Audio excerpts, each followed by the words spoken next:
Buenos días, bienvenidos a la tercera tertulia de este año 2023 que se titula Haz crecer tu startup, hablamos. Estamos en un emplazamiento maravilloso una vez más, un lugar difícilmente descriptible, salvo que estéis aquí o que estén aquí. Y lo voy a explicar sobre todo para aquellos que nos están escuchando y no nos están viendo. Estamos en el Museo de Arte de la Universidad de Navarra. Tenemos aquí detrás nuestra, tras una maravillosa cristalera, el campus verde precioso en una mañana extrañamente soleada en Pamplona. Como digo, bienvenidos a la 10ª tertulia. Es la 10ª tertulia que CEN organiza en los últimos 2 años con el objeto de fomentar e impulsar la creación y el crecimiento de startups a través de la inspiración, de la promoción de los emprendedores locales y siempre transmitiendo valores y formación a través de las experiencias en primera persona. Eso vamos a hacer a continuación. Estos encuentros, tengo que deciros a todos también, que están organizados por el Servicio Navarro de Empleo en el marco del programa Navarra Lidera, en el que colabora CEN, la Confederación Empresarial de Navarra, con la participación de la Fundación Empresa Universidad de la Universidad de Navarra y el Consejo Social de la UNA, además de CEIM. Dicho esto, saludos a todos los que nos acompañáis presencialmente, como digo, en este espacio magnífico en el Museo de Arte de la Universidad de Navarra, y saludo también a quienes nos seguís por streaming a través del LinkedIn de la CEN, Confederación Empresarial de Navarra, y a través del canal de YouTube @Servicio Navarro de Empleo Lansare. Y por supuesto voy a presentar a quienes nos acompañan, nuestros invitados y protagonistas hoy en esta jornada. Jorge Rodríguez Julián, que es CEO y fundador de ManRail. Jorge, ¿cómo estás? Bienvenido, buenos días. Pues en este entorno es imposible no estar bien. Es imposible no estar bien. Voy a contarles brevemente, voy a dar una brevísima descripción de a quién representas y cuál es tu aportación hoy. ManRail es una startup tecnológica enfocada a proporcionar soluciones IT para la digitalización del mantenimiento de infraestructuras ferroviarias. Cuenta con una plataforma software modular que integra un amplio conjunto de tecnologías, Big Data, LOT, Machine Learning, Digital Twins, y todo ello con un sólido conocimiento del sector ferroviario y de sus operaciones de mantenimiento. Jorge, enseguida nos lo vas a contar desde otro punto de vista. Saludo también a Ana Mejía Macías, co-founder y CEO de Medical Plasmas. Ana, buenos días, bienvenida. Buenos días, muchas gracias. Es un placer tenerte aquí también. Es un placer para mí. Y Medical Plasmas es una compañía tecnológica que se dedica al diseño, al desarrollo y a la comercialización de dispositivos médicos de alta tecnología capaces de generar plasma atmosférico frío a temperatura ambiente para su uso en diferentes aplicaciones clínicas. Entre sus aportaciones, con el desarrollo de su dispositivo denominado Plasmaxion, la compañía trabaja para mejorar el tratamiento, entre otras, de heridas crónicas. Ahí es nada, Ana. Enseguida nos lo cuentas. Y saludo también a Carlos Lorente, founder de Bagube. Carlos, buenos días, bienvenido. Buenos días. ¿Cómo estás? Muy bien, gracias, Belén. Encantada de saludarte. Y voy a contarles que Bagube es una empresa que nació con la misión de permitir que las personas, todos nosotros, podamos transmitir nuestra personalidad a través de exclusivas prendas sostenibles inspiradas en obras de arte. Camisetas, sudaderas y colecciones cápsula limitadas de alta calidad, basadas en el arte y en grandes artistas, con la singularidad como bandera y con la sostenibilidad como leitmotiv. Como veis, como ven, 3 grandes proyectos que vamos a ir desgranando poquito a poco en los próximos minutos. Y para comenzar, os voy a pedir que vengáis conmigo y nos coloquemos en formato elevator pitch, en una especie de presentación desde otro lugar. Yo la que he hecho es más bien descriptiva, y ahora os voy a pedir la experiencial, la emocional, aquella capaz de convencernos. Imaginaos que estamos con inversores, con clientes, con alguien que no conoce nada de vuestra empresa, de vuestra marca, y de repente queremos seducirle. Si os parece, en 2 minutitos, Jorge, Daniel y Carlos, nos emocionáis, nos montamos en el ascensor y vamos a por todas. Empezamos, Jorge, 2 minutos. Es complicado emocionar con algo como mantenimiento de infraestructuras ferroviarias. Pero seguro que lo consigues. Parte del que hoy exista ManRail es porque hace bastantes años, cuando yo era responsable de calidad en una empresa de mantenimiento ferroviario, la primera vez que llegué a una base de mantenimiento y vi pilas y pilas de archivadores de papel y personas picando datos en el ordenador de los que ponían esos papeles, me quise cortar las venas. En paralelo, en aquella época o tiempo después, empecé a trabajar en la misma empresa, pero en el ámbito de la innovación, y empezamos a tocar el tema de inteligencia artificial. La inteligencia artificial, que como sabéis en muchísimos sectores ya se utiliza para modelos de mantenimiento predictivo, que básicamente se trata de coger grandes volúmenes de datos, entrenar sistemas de inteligencia artificial, combinar esos sistemas para reducir mucho los costes, reducir las incidencias y ser mucho más óptimos. Esos 2 problemas están muy relacionados. ¿Por qué?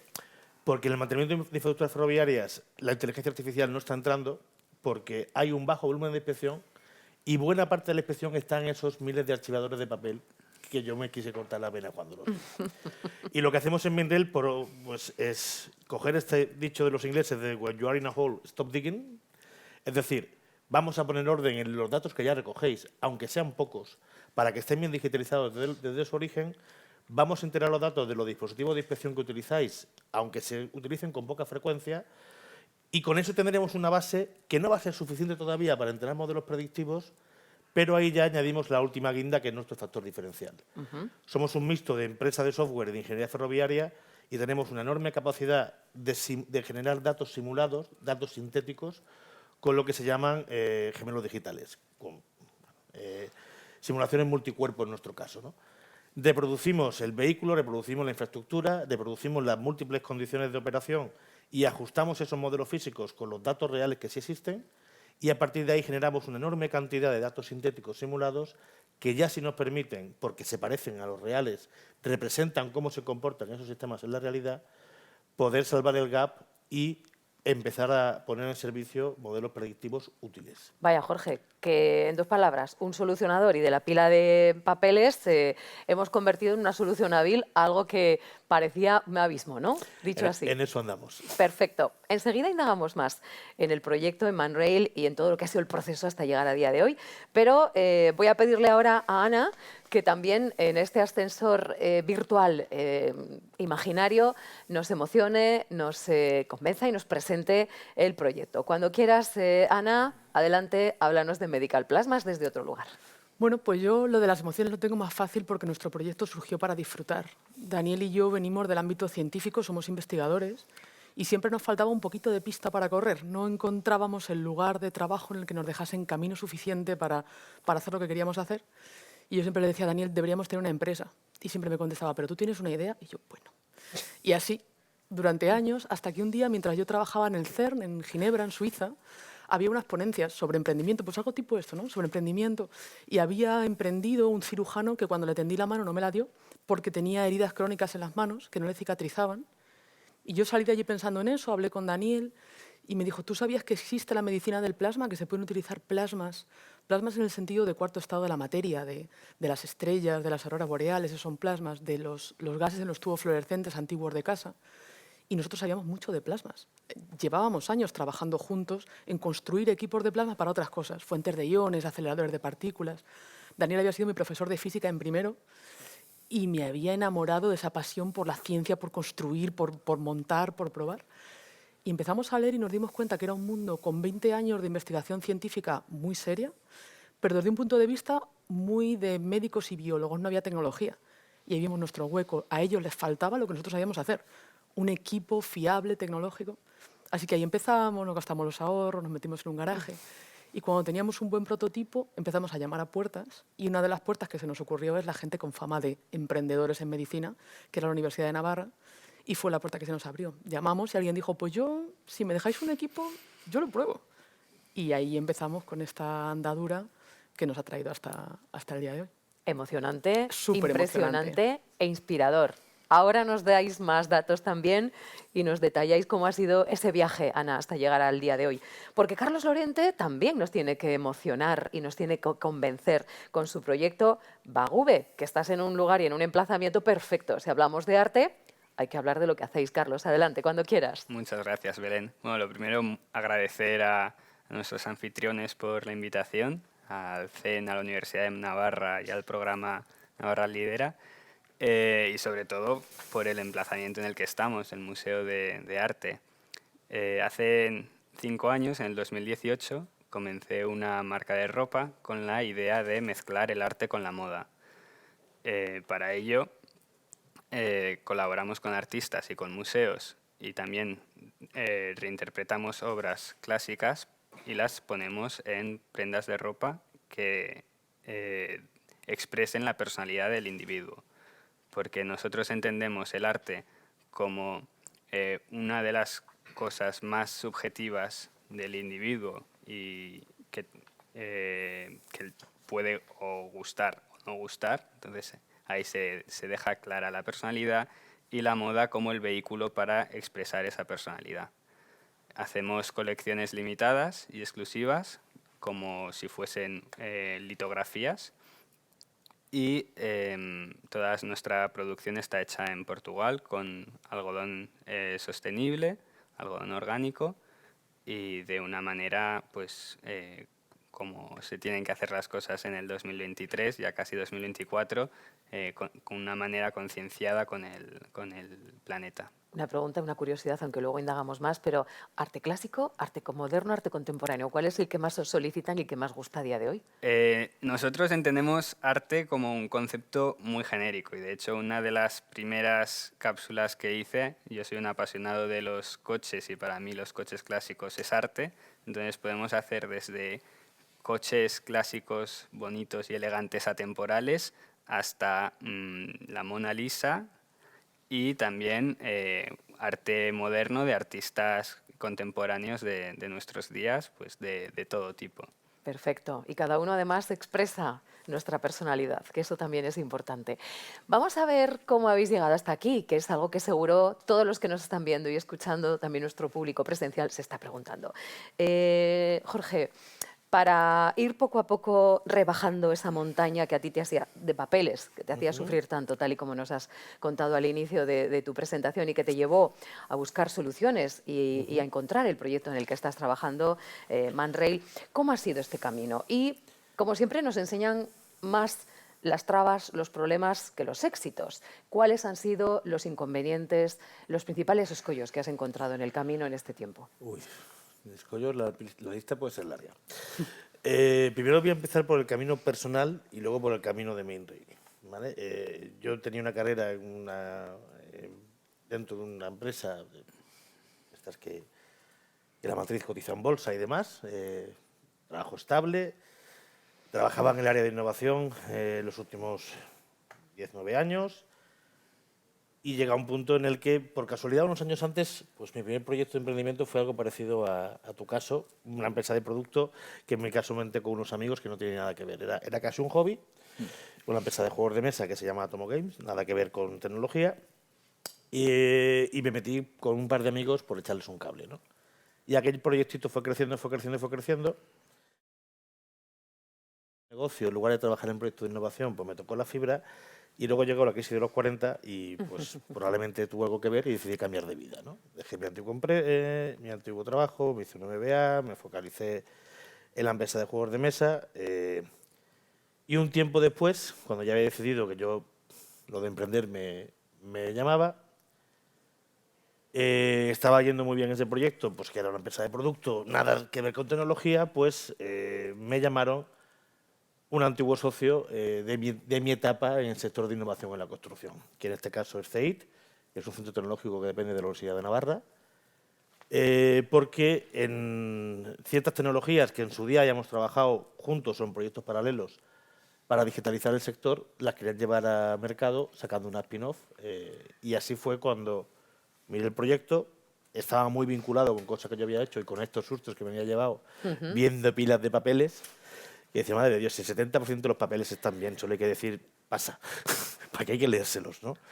Y ahí fue cuando dije, venga, de acuerdo, pues pego otro salto mortal, me sumo a un nuevo proyecto como cofundador con CEIT y buscamos una ronda de inversión para poder lanzar el proyecto. Buscamos primeros proyectos ya, el primer cliente fue CAF, la división de mantenimiento que es CAFTE.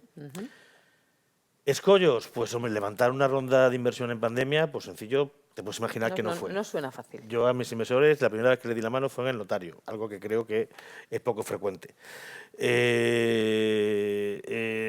Entrar a un sector en el que es un B2B muy concentrado y todos tus clientes tienen un tamaño bastante potente y fuerza de negociación, tampoco es sencillo. Si luego le añades que además de ese cliente mantenedor privado, el otro cliente potencial es un cliente público que funciona por licitación y con tiempos enormes, pues tampoco es sencillo. A eso le añadimos que no sé si habéis oído hablar algo de una guerra en Ucrania que empezó en marzo del año pasado. No sé si habéis escuchado que se disparó el precio del petróleo y de la energía. ¿Quién consume combustible y energía a mansalva? Los administradores ferroviarios, el tráfico ferroviario. La tormenta perfecta. Pues de repente lo de vamos a reducir coste de mantenimiento, y dice, está muy bien, pero déjalo para otro momento que tenemos que pagar la luz, ¿no? Bueno, pues Pues escollos unos cuantos. Seguimos aquí, que no es poco. Hemos conseguido que nuestra plataforma ya se utilice en más de 3.000 kilómetros en España y estamos pendientes de cierre de primeros proyectos internacionales, que a ver si se cierran en breve. Y digo en breve porque los plazos de este sector son considerables, probablemente no tanto como el tuyo, no me voy a quejar.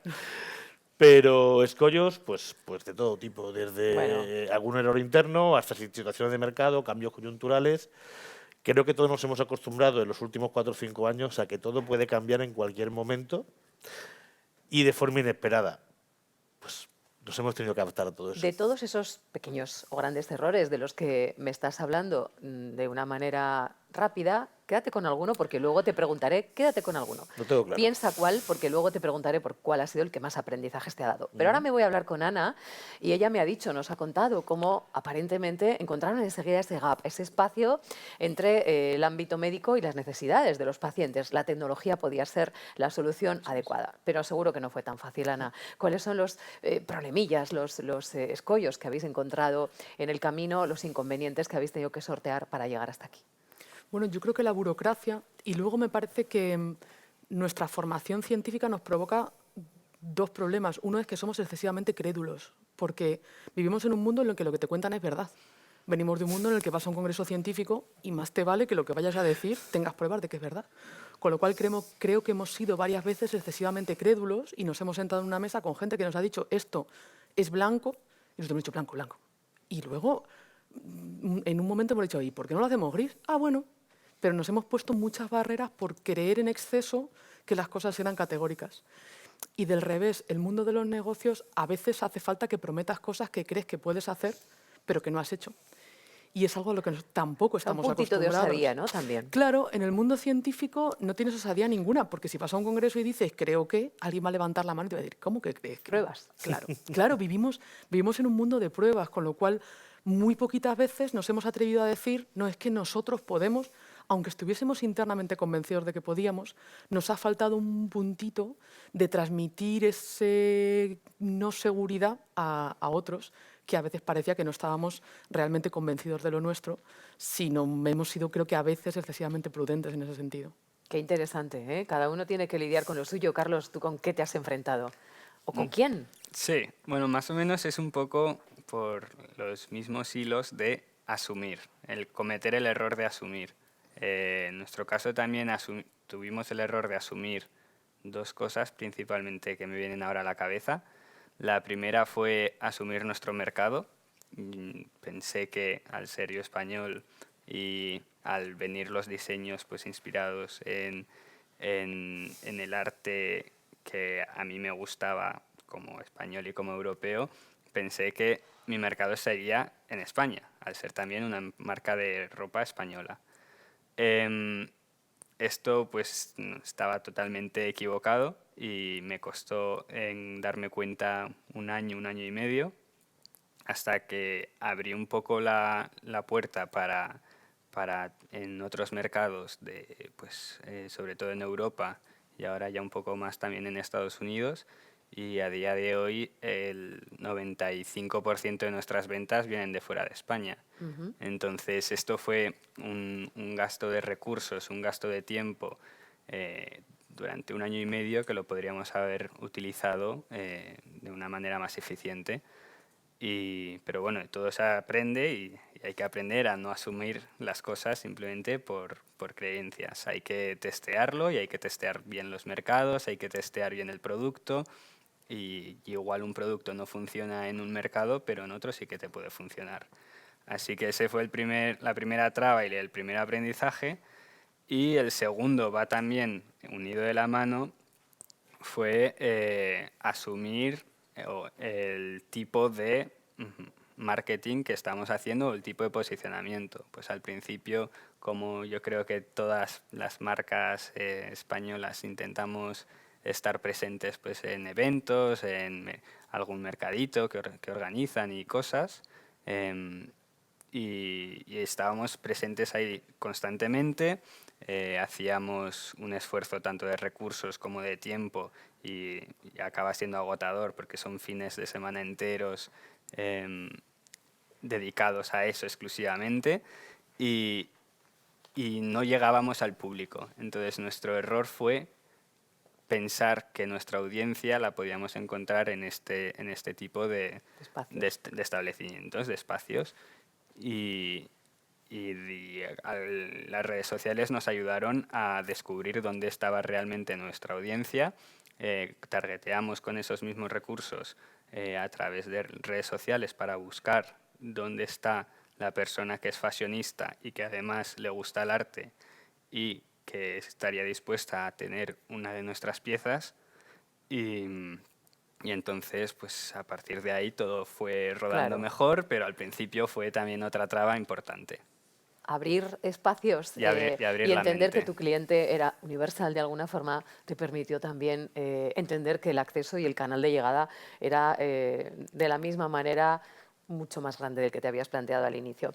Os he preguntado por las dificultades, por esas trabas iniciales, que son un gran aprendizaje, y nos lo habéis demostrado, pero ahora vamos a darle la vuelta frente a esa gran pila de papeles y ese agobio inicial, el planteamiento de la tormenta perfecta. Jorge, a mí me parece que habéis tenido que ser titanes. También habréis tenido algo de viento de cara en esta navegación. ¿Con qué os habéis encontrado que os ha facilitado las cosas? Yo no sé si una situación, si un apoyo en forma de partner. ¿Cuáles han sido las mejores compañías o los mejores momentos que habéis encontrado en el desarrollo? Primero, sobre todo en el inicio. Pues te diría dos cosas. Una, creo que tuvimos mucha suerte cuando cerramos la ronda de inversión, no solo por cerrarla, sino porque las personas que entraron al Consejo de Administración o que hoy lo conforman, a mí personalmente me aportan muchísimo.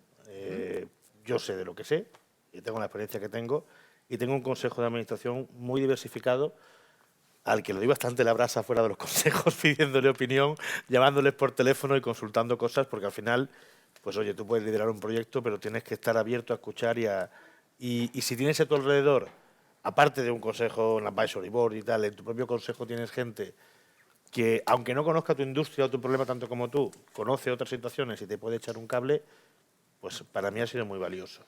Y luego, así como decía que tuve que cerrar la ronda de financiación por Teams, también es verdad que durante la época de los equipos burbuja, por otro argumento de venta era, tus equipos no tienen que ir a la oficina ni para llevar ni para recoger documentación, pueden trabajar de forma totalmente autónoma con una tablet y está reduciendo los riesgos de que tengas pues, ruptura en esas burbujas, ¿no?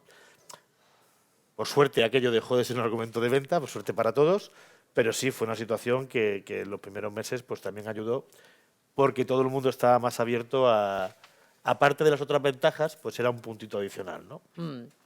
Ana, principales palancas para crecer en los inicios.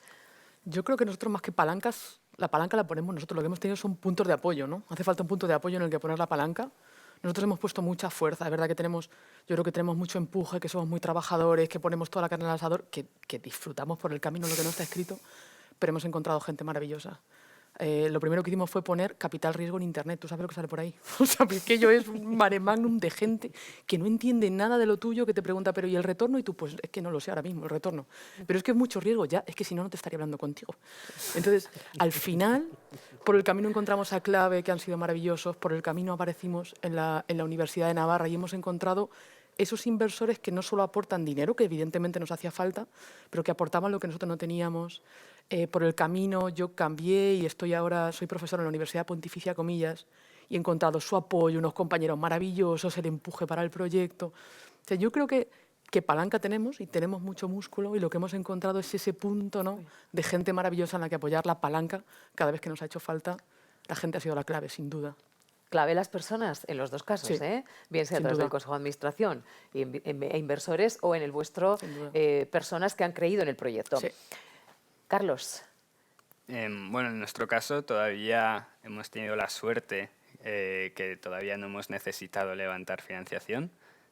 Todo ha sido un crecimiento orgánico y entonces ahí no hemos tenido un inversor en el que nos hemos tenido que apoyar, pero sí que tenemos que agradecer a la comunidad que hemos creado, que al final es una comunidad muy fuerte europea y también ahora, como he dicho, en Estados Unidos, de clientes que están constantemente pidiéndonos, recomendándonos, apoyándonos en cada lanzamiento que hacemos.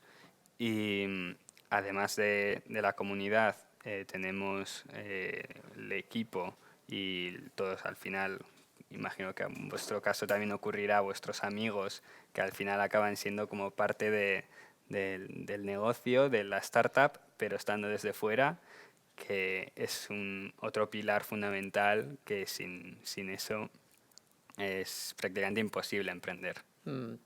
Os ha tocado un poco de todo, nos lo contabas, Jorge, una guerra o dos, crisis, pandemia y sin embargo aquí estamos, ¿no? Que me parece un resumen estupendo para un proyecto de la magnitud del que estamos hablando en vuestro caso. ¿Cuáles consideras que han sido, y te he pedido que me elijas uno, porque igual con uno nos podemos hacer una buena idea de cuáles han sido los tropezones, los fracasos principales en este tiempo, porque de ahí habéis extraído seguro grandes aprendizajes y lecciones que podemos compartir con todos los que nos están escuchando y viendo? Pues para mí, el que yo ya más tengo marcado, no digo que sea el más grave o el más, es un error en el que me equivoqué, una selección de una persona clave. Y que te equivoques en la elección de una persona, pues puede ocurrir. Era una persona que incorporamos pensando que iba a aportar muchísimo a la empresa. Éramos conscientes, tanto esta persona como yo, que tenía que hacer una evolución en ciertas áreas de su experiencia previa y los dos creíamos que la podría hacer, pero no funcionó. No sé si no conseguimos ayudar a esta persona a hacerlo o esta persona no fue capaz. Estas cosas pasan, pero lo que me llevó demasiado tiempo fue asumir que estaba pasando. ¿Por qué te costó tanto tiempo asumirlo? Pues porque, bueno, pues el factor humano cuenta. Y cuando incorporas a una persona que le has convencido para dejar una posición interesante, para incorporarse a tu proyecto, y es la primera vez que vas a decidir, tengo que despedir a alguien. Duro. Que además lo he intentado, que además no puedo decir que se toque las narices, pero no funciona. Y la empresa no puede seguir si este área no va mejor, pues es complicado. Yo no sé si a esto se acostumbra uno, yo espero no acostumbrarme nunca. Pero sí el aprendizaje fue que tengo que ser, pues bueno, porque cuando las cosas no funcionan para ninguna de las partes y es mejor darte cuenta y decidir a tiempo. ¿Sabes por qué te pregunto? ¿Por qué te costó tanto darte cuenta? Porque en estos 10 programas ya que hemos desarrollado es un punto siempre que aparece, ¿no? La gestión de las personas, que dan lo mejor y es lo mejor, y nos lo habéis demostrado en la anterior pregunta, en la anterior ronda de experiencia y crecimiento, pero también cuando hay algo que no funciona ahí es lo más complicado, es lo más costoso y es lo más difícil de aprender a gestionar, porque evidentemente Es mucho más complicado. son personas, somos personas, Somos ¿no? todas personas. Y ahí yo no sé si Y ha sin habido también embargo, algún aprendizaje, Jorge, sí que lo ha puedas, habido, sí que lo ha habido puedas porque, transmitir. sí lo ha habido porque cuando algo no funciona, te lo decía antes, no funciona para las dos partes. Fue duro tomar la decisión, fue duro comunicarla, para esta persona seguro que no fue agradable. Yo empecé la conversación diciendo este va a ser uno de los días más desagradables de tu vida y de la mía, pero lo tenemos que tener. Pero esta persona me la ha vuelto a encontrar un tiempo después y ha encontrado un sitio en el que está mucho más cómoda, es mucho más feliz.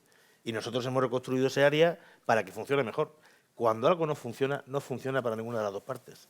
Y es la primera vez que tienes que tomar una decisión de ese tipo en mi caso, pues te puede costar, pero lo tienes que tomar. Y además probablemente a esa persona le va a ir mejor en un puesto en el que se puede adaptar mejor que en el que tiene.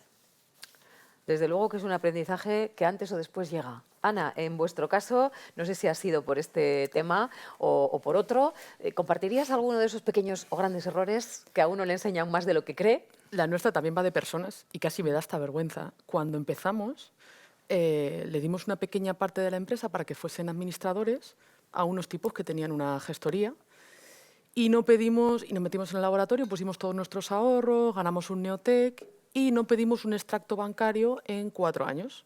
Firmábamos las cuentas, pero las cuentas, yo ahí veía las cuentas, yo qué sé, las cuentas. Firmábamos las cuentas. Y 4 años después dicen, no hay dinero, y nosotros, ¿cómo que no hay dinero? Los dos metidos en el laboratorio, ¿cómo que no? Entonces, luego descubrimos una especie de complot para decir, no hay dinero, luego hay que poner más dinero, luego lo pongo yo y vosotros quedáis sin minoría. Y entonces, en una de esas, bueno, pues igual tengo que confiar más en mí misma, me llama para decirme que si no pone más dinero, él no quiere ser el administrador, yo no sabía dónde había ido a parar el dinero. Y le digo, vale, pues prepara los papeles que mañana dejar de ser el administrador. Vale, y cuelgo. Ni sabía lo que era una empresa, ni que era un administrador, ni dónde estaban los papeles. O sea, aquello fue un momento de, ¿y ahora? Pero de ¿Ahora qué llamar a mi hago? padre de papá, ¿qué hago? O sea, es que no sé ahora por dónde. Afortunadamente encontramos también por el camino a una persona maravillosa que sentados en la mesa fue de es que la hemos liado un poco parda. Y él me dijo, no, estas cosas se resuelven. Esto se hace primero así. Entonces, que Daniel y yo nos levantamos la mesa como de, bueno, mira, pues tiene solución. Pero fue un aprendizaje duro de que a veces hace falta confiar un poco más en nosotros mismos, aunque no sepas de un tema en concreto, ¿no? Pero seguir un poco esa intuición de si no sabes, pregunta, de no des por hecho Sí, y quizá no las... dejes todo en manos de otros, ¿no? A pesar de que tú Sí, estás involucrada en lo tuyo, que era lo tuyo. sobre todo si no entiendes, pregunta. ¿Por qué no? Porque al final parece que como cuando te acusan mucho de no, es que tú no sabes de negocios, tú no sabes de esto, tú como que lo asumes y dices, bueno, pues es verdad, yo no sé de esto, ¿no? Pero al final todo en la vida tiene mucha lógica y los negocios tienen alguna lógica y mucho de suerte y mucho de azar, pero algo de lógica tienen. Pregunta, si, no puede ser tan difícil. O sea, si alguien no te puede explicar algo, algo no funciona, Raro. porque tontos no somos ninguno. Algo, si no me lo puedes explicar, algo hay por el camino. Así que lo aprendimos a las bravas, pero... Otro aprendizaje interesantísimo para tener muy en cuenta. Carlos, ¿tú te has equivocado en algún momento en este viaje? Sí, bueno, ¿Y ha habido algún aprendizaje seguro de la mano? además de las dos errores de asumir cosas que ya Bueno, hemos eso aprendido más, de ello, fíjate, más que error, yo lo considero parte del aprendizaje inicial, ¿no? sí. Ha habido también errores que a veces no todos los errores van a depender de ti. Claro. Y en el caso de la moda también puede ocurrir que el error venga de un fallo en producción, un fallo en fábrica, porque son cosas, son unos procesos muy extensos, hay que tenerlo todo muy meticulosamente medido, hay que pedir muestras, hay que hacer todo para que todo salga bien. Y aún así hay veces que no sale bien. Entonces, en el caso de la moda, por ejemplo, además me acuerdo que fue una de las primeras colaboraciones que hicimos con un artista, con Pablo Bayo, que es un estupendo fotógrafo de coches. Hablé con él, cerramos una colaboración con una de sus fotografías y estuvimos como aproximadamente 5 meses desarrollando la cápsula. Más era la primera camiseta negra que hacíamos, que yo en ese momento pensaba que era exactamente lo mismo, hacer una camiseta blanca que negra, porque al fin y al cabo son camisetas. Y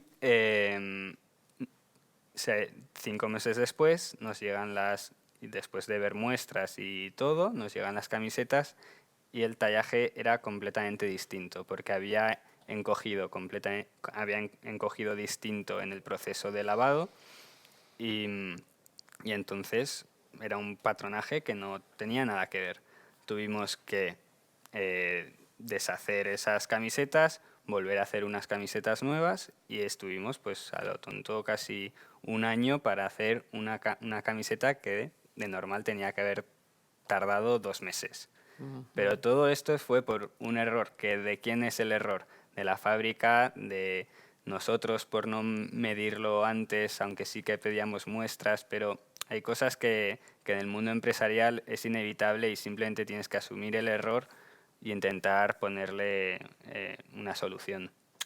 Nos habéis hablado antes y vamos ya, si os parece, también al tema financiación, que es muy importante en este proceso de crecimiento de más o menos quién os ha ayudado, ¿eh? En tu caso, Carlos, nos decías que vosotros no habíais tenido todavía ningún tipo de financiación externa, que habíais sido en este momento o que os habíais apoyado en un crecimiento puramente orgánico. Sí. Pero bueno, detállanos un poquito cómo ha sido ese proceso de crecimiento también, porque en algún momento habréis necesitado o habréis contado con algún tipo de financiación. Sí. En este sentido, y es algo que yo pienso bastante sobre el tema, la financiación en el mundo de las startups, y hablo en el mundo de la moda, no como en otros proyectos que sin financiación no se puede ni arrancar, pero en el mundo de la moda la financiación es algo que puede nublar la mente de una empresa. En nuestro caso, decidimos empezar sin financiación y ir poquito a poco. Empezamos haciendo 50 camisetas para amigos y familiares para validar la idea, hacer un producto y porque ese era el objetivo de la marca. El objetivo de la marca no era más que hacer una camiseta, un producto de una idea a un producto físico terminado, que tan sencillo como una camiseta con el logo de una marca que no existía y con un eslogan o un texto explicando la visión. Ya está, con eso yo me di por satisfecho, porque ese era el objetivo.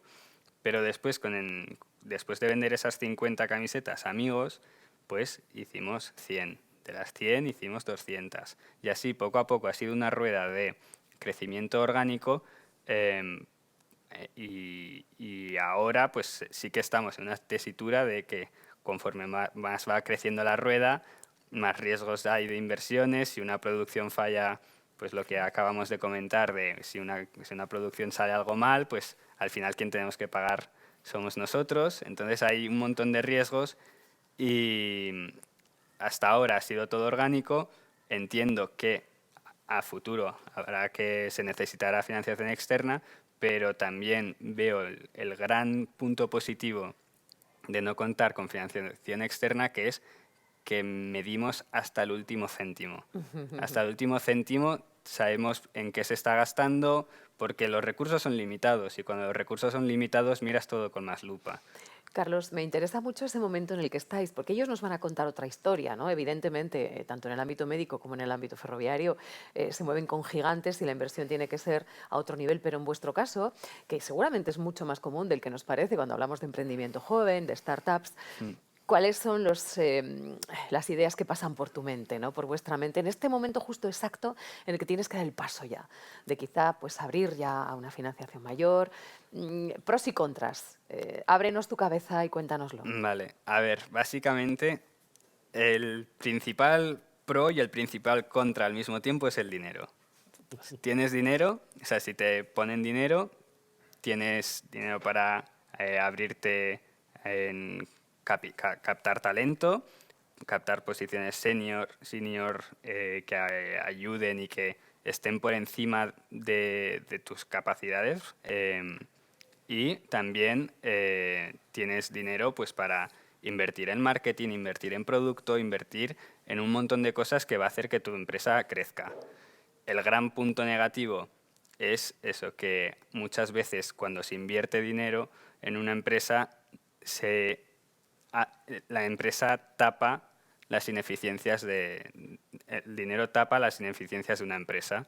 Entonces Te nubla un poquito, ¿no? Exacto, hay que tener mucho cuidado porque sí, estás vendiendo más, pero los márgenes han caído porque tu marketing está siendo más ineficiente o porque estás invirtiendo. Antes te parabas a pensar qué es lo que cuesta este botón, cómo podemos hacer para que este botón esté aquí o acá, y buscar cómo ser más creativo en ese sentido. Cuando tienes menos, eres más creativo para conseguir más. Te lo pregunto también un poquito siguiendo la inercia de antes, ¿no? de lo que ya estamos aprendiendo y viendo en otros programas. Casi siempre este momento es clave porque hay una cuestión que está sobrevolando en todo lo que dices y es que pierdes el control. El emprendedor, el que tiene la idea, el que ha puesto en marcha ese negocio, esa empresa, ha aprendido a controlarlo todo. Y hay un momento en el que hay que ceder el control, hay que delegar, hay que confiar, hay que ampliar con todo lo que eso supone, de bueno y de malo. Y eso cuesta, ¿no, Carlos? Sí. Eso cuesta. Sí, eso es también otro ámbito que también lo he pensado mucho, que cuando tienes financiación externa también te exigen ciertas cosas, te exigen también dar unos resultados correctos o óptimos, o al menos los que ellos esperan. Para lograr esos objetivos a veces tienes que renunciar a parte de tu visión o de tus valores, porque pues si te están exprimiendo con que necesitas vender más o incrementar márgenes, pues al final tú inevitablemente acabas bajando calidad o haciendo cosas más rápido de cuando lo estás haciendo por motu propio, que a todo le pones un poco más de cariño. Exacto. Me parece muy interesante este momento en el que estáis y esta posición que nos estás contando. Ana, otra historia, ¿no? La vuestra. Métodos de financiación, proceso también de apoyo económico desde el inicio. Haznos también un dibujo. Muéstranos cuáles han sido las entretelas desde el punto de vista de la financiación. Pues nosotros empezamos con nuestros ahorros para montar el primer prototipo Y con ese prototipo trabajamos en curar heridas crónicas, pero de animales de compañía. Y vimos que iba muy bien, pero que tenía una cierta limitación. Y de hecho ahí nos dimos cuenta por qué esa tecnología ya existía en el mercado y por qué no había reventado el mercado, por qué no se había hecho algo tan común.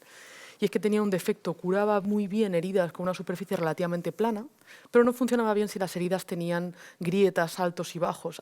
Ahí no llegaba nunca a curar el fondo, ¿no? Y ahí utilizamos esos resultados para pedir un Neotec, ganamos el Neotec y con el Neotec y un crédito de financiación pública dimos el salto a realmente desarrollar la tecnología que luego hemos patentado, que no existía en el mundo y que nos permitió pasar de ese primer prototipo a realmente un producto completamente rompedor y diferente. Y luego ya sí que buscamos inversores para afrontar la fase de ensayo clínico que ya se nos iba completamente de las manos. Ahí, ¿no? Es que pensar ya en dar ese salto tiene que dar también mucho vértigo. Sí. Y contasteis con ayudas más o menos con más facilidad, se os puso complicado ese momento. ¿Cómo fue? Fue muy complicado darnos cuenta de realmente qué necesitábamos. Tuvimos muchas reuniones con muchos fondos de capital riesgo con los que no nos entendíamos porque le daba igual productos sanitarios que, yo qué sé, que moda, que o sea, ellos no tenían su propio nicho de mercado. Entonces, claro, es muy difícil que entiendan la dificultad de la investigación, el riesgo añadido de desarrollar una tecnología que crees que la vas a poder desarrollar, pero que a lo mejor no. ¿No? A lo mejor si nadie lo ha hecho es porque hay un límite físico, una barrera de la física básica que no permite pasar por ahí.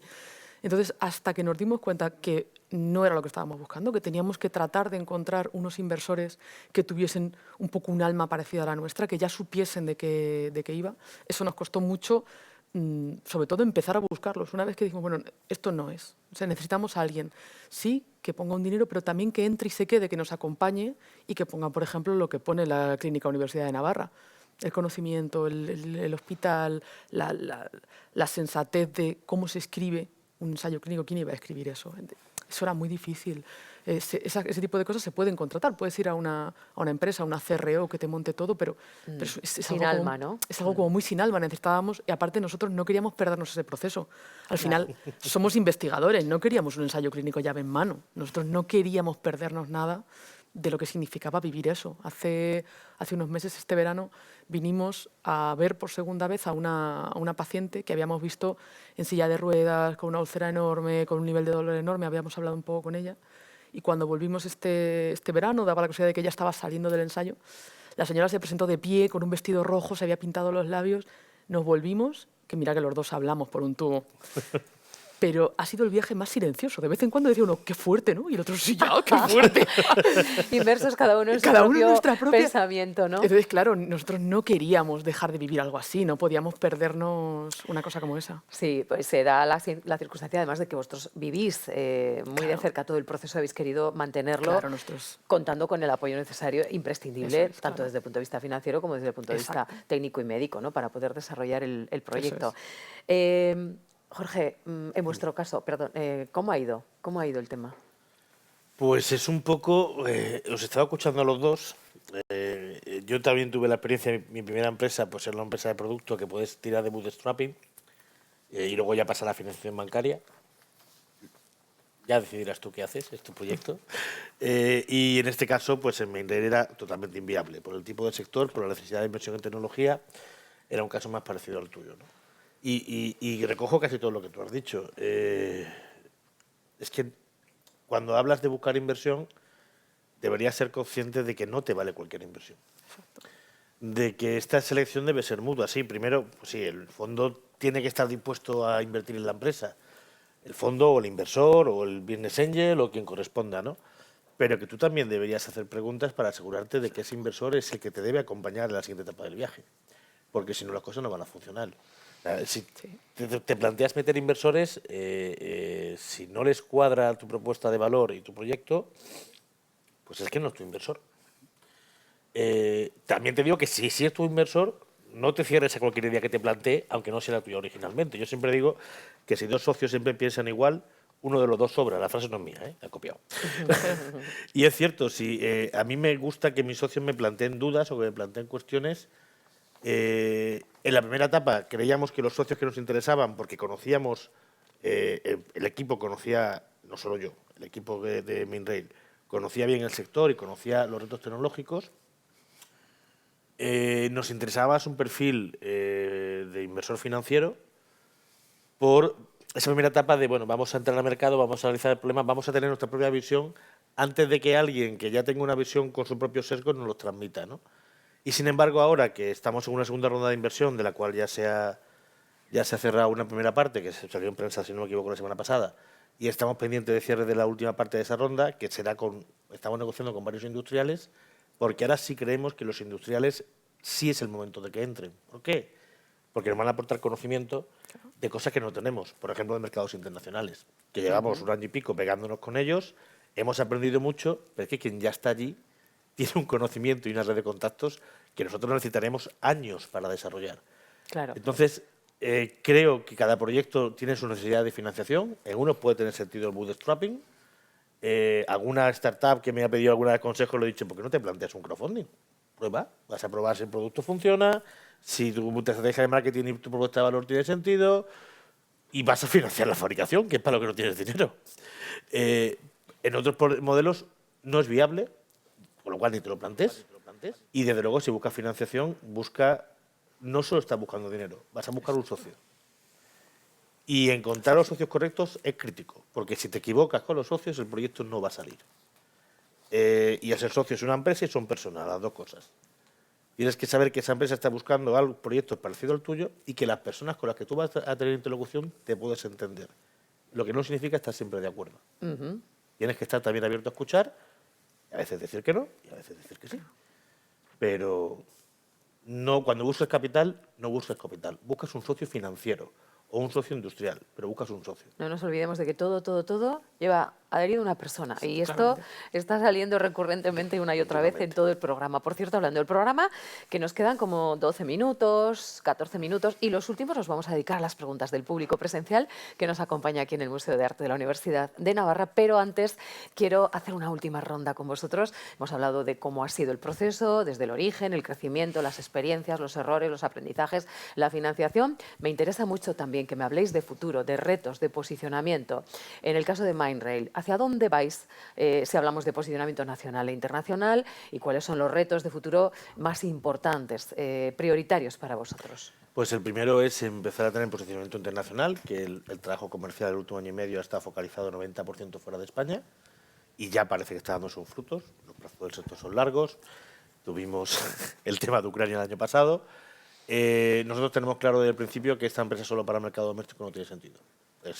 Hay tan pocos clientes en cada país que o te extiendes internacionalmente o no tiene lógica, ¿vale?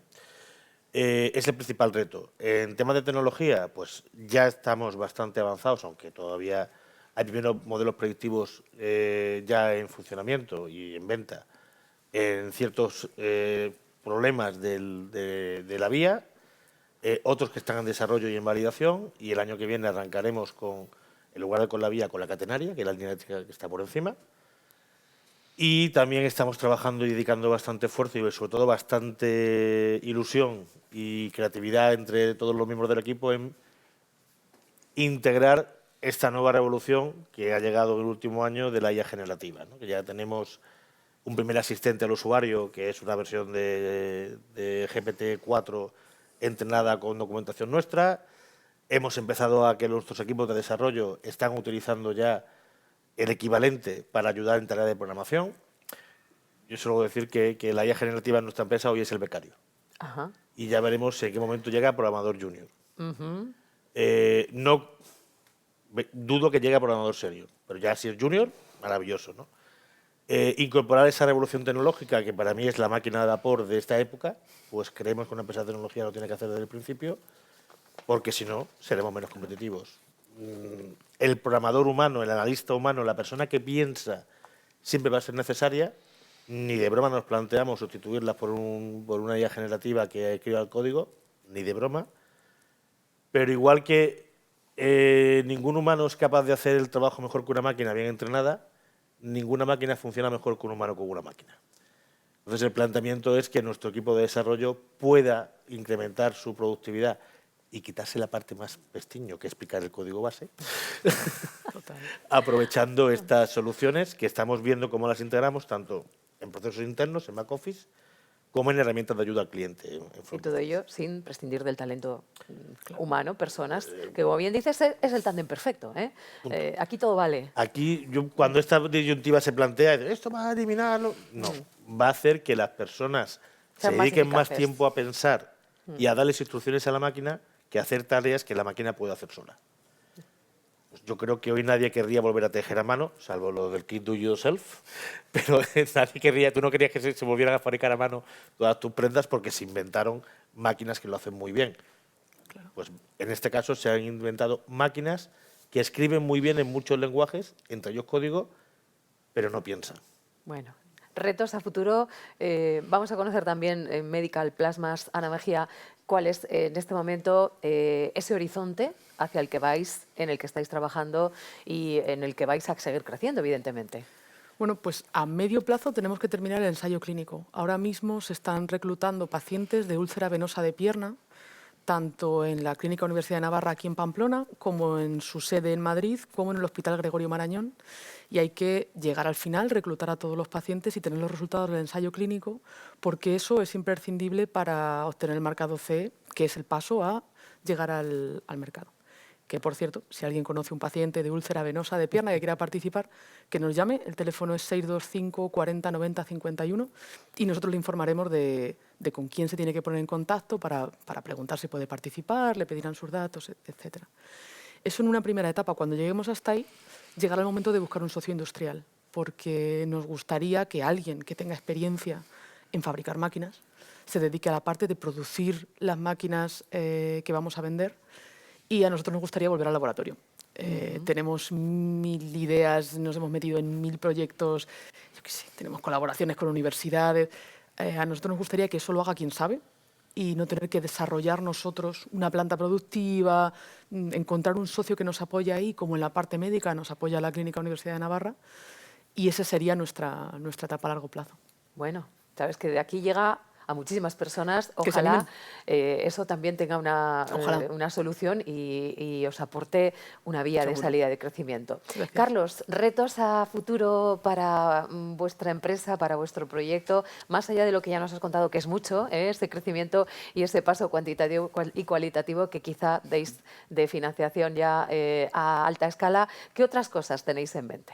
Sí, pues básicamente a medio plazo la idea es continuar creciendo, ampliando el portfolio, sacando nuevas categorías de prendas. También queremos continuar haciendo lo que estamos haciendo de colaborar con artistas y darles a conocer y que también ellos al mismo tiempo lleguemos a una mayor audiencia, hacer crecer nuestra comunidad y eso sería por un lado. Por el otro lado también queremos continuar expandiéndonos en el B2B, queremos continuar colaborando con museos. De momento ya hemos colaborado con el Museo Thyssen-Bornemisza, con el Reina Sofía y con el Sorolla. También hemos empezado ahora con museos internacionales, con el Palazzo Ducale en Venecia, y queremos continuar explorando esa área de hacer prendas de ropa para las tiendas de los museos. Esto en el medio plazo. En el largo plazo, la idea que tengo de Baguf es mucho mayor que una marca de ropa. Me gustaría que fuese una especie de ecosistema en el que se mezclase tanto moda como arte, teniendo pues desde galerías hasta fábricas de textil para pues hacer lo que hace Baguf, pero ayudando también a otras marcas, a otras empresas, a otros artistas emergentes y que no solo dependiese de Baguf. Eso por un lado. También, pues como digo, galerías de arte, talleres para dar oportunidades a artistas emergentes donde puedan crear arte y que todo sea una especie de mundo Baguf.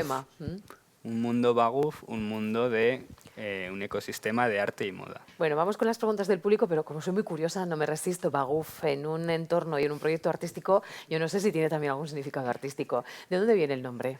El nombre no tiene un significado en sí, es el significado que cada uno le le quiera dar. No existe la palabra en el diccionario. Quería que fuese un nombre inventado completamente y me parece que es un nombre que suena bonito, que es lo principal. Muy artístico. Si vas a llevar algo de ropa, pues quieres que sea una marca que suene bonita y que suene también internacional. Claro. Entonces, ahí tiene ese elemento de que no significa nada en ningún idioma, se puede pronunciar en cualquiera y todo el mundo puede decirlo. Curiosidad satisfecha. Y no se lo pregunto a Medical Plasmas y a Main Rail porque creo que es un poquito más evidente y más acorde a lo que ellos desarrollan. Vamos con las preguntas del público en los últimos 5 minutos. Si hay alguien que quiera hacer alguna pregunta, levanta la mano, se presenta y dirige su pregunta a alguno de nuestros invitados. Tenemos una pregunta. Adelante.